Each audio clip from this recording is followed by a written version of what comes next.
The name of the well in the Kaaba, Zamzam, is not mentioned in the Quran. The hadiths give us different and contradictory versions of it. Will you enlighten us, please?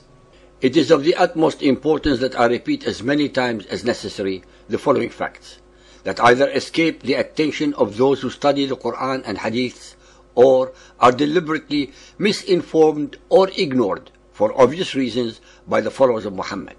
That all the information that we have regarding the traditions of the Arabs of the Jahiliyyah, or period of ignorance before Muhammad, were concocted by Muhammad and by his followers. Each and every one of them cannot be verified by any historically written documents or archaeological finds. Each and every one of them were refined over a period of almost 300 years after the death of Muhammad.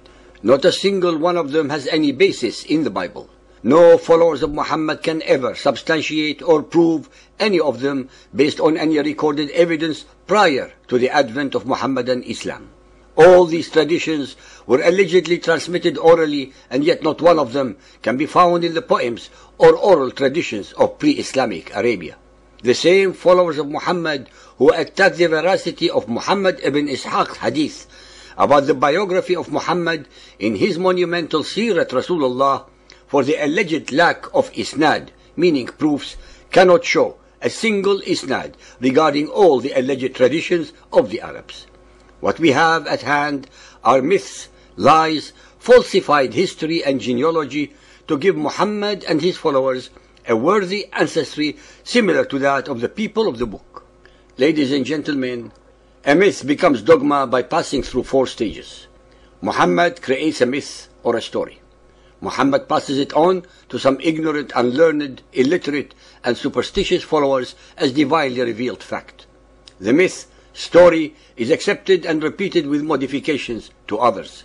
The myth becomes fact, and after centuries is turned into a dogma. To reveal the mendacity of the myth or story, we have to address the issue as follows. We assume that the myth or story is factual. We research the background to find the primary sources and references that mention it. We may or may not find primary or even secondary sources. We investigate other sources that mention the same characters and storyline. We may find serious contradictions between the sources. We then have to evaluate the authenticity and originality of the sources and compare them to the myth story. We make conclusions based entirely upon the evidence. The story of Zamzam is one such concocted myth that even their alleged traditions contradict each other. According to post-Islamic Muhammadan Arab traditions, this was the well that supplied water to Hagar and Ishmael.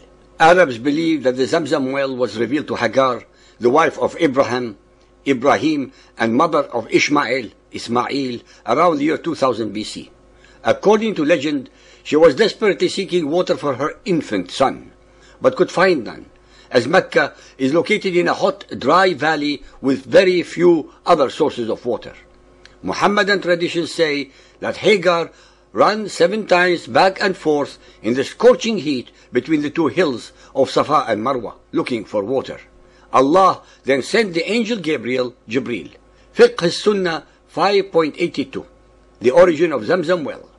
Explaining the origin of Zamzam, Ibn Abbas said, when Hagar reached the mountain of Marwa in search of water for her baby son Ismail and herself to quench their thirst, she heard the sound and said to herself, quiet. She again heard the sound, whereupon she said, I have heard you, help me if you can. All of a sudden, she found an angel at the place where now Zamzam is. He either dug it with his heel or touched the ground with his wing, and a spring of water appeared. Hagar encircled the water with soil. She took some water in a container she had, and water kept bubbling up unchecked. Sahih al-Bukhari 3.556 narrated by Ibn Abbas. The Prophet said, May Allah be merciful to the mother of Ismail. If she had left the water of Zamzam as it was, it would have been a flowing stream. The Jurhum, an Arab tribe, came and asked her, May we settle at your dwelling? She said, Yes, but you have no right to possess the water. They agreed. This alleged tradition shows that the Jurhum were an Arab tribe before the arrival of the Hebrew Ishmael to the valley of Mecca.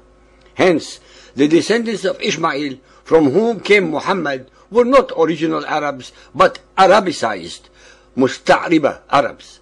It should be noted that one of the most important women in the Muhammadan tradition, the mother of Ishmael, Hagar, is never mentioned by name neither in the Quran nor in many of the hadiths, such as the above, as she is referred to only as the mother of Ishmael. In the Qarawiyun manuscript, folio 43 AB, there is a completely different version by Ibn Kathir's Sirah.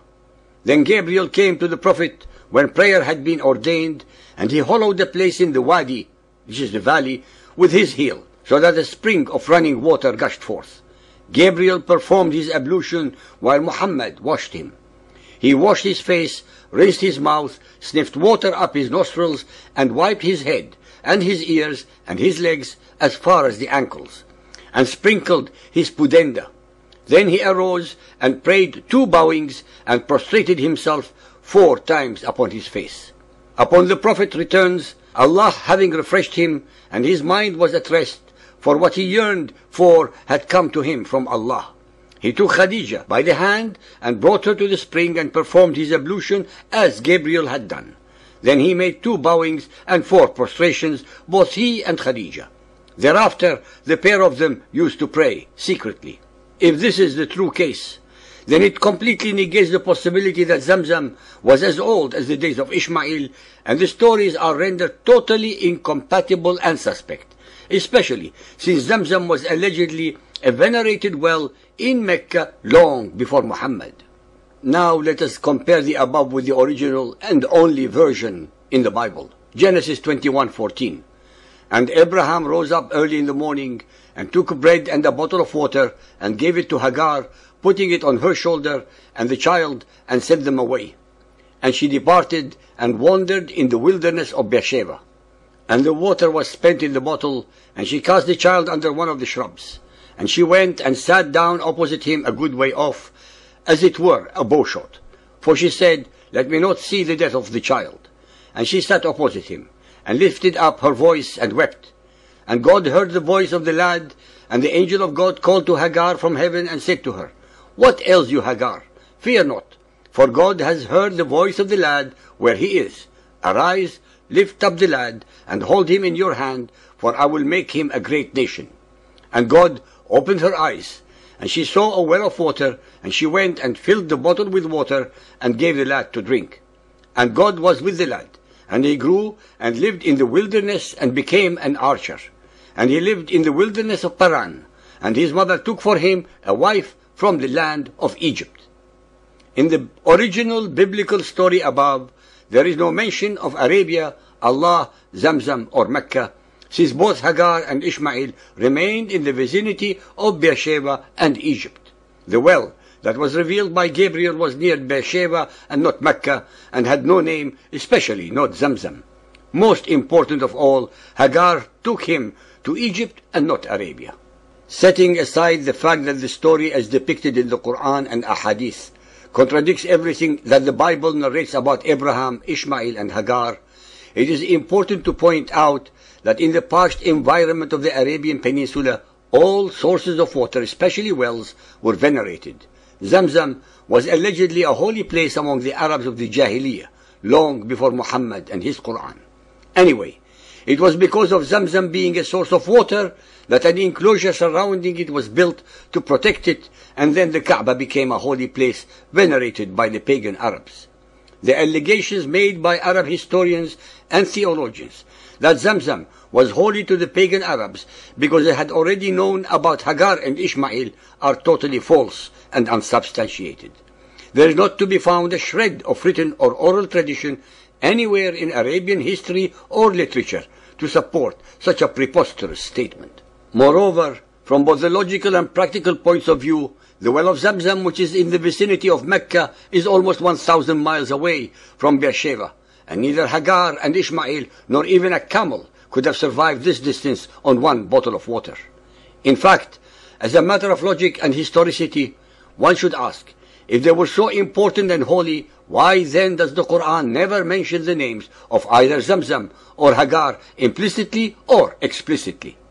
It was an extremely practical and clever policy by the Mohammedan theologians to associate many Arab pagan traditions with the biblical stories of Abraham, Ishmael and others, and in this manner perpetuating the myth that the Jahiliyyah traditions were cognizant of previous revelations, contrary to what the Quran itself asserts as otherwise, through the process of Islamizing them.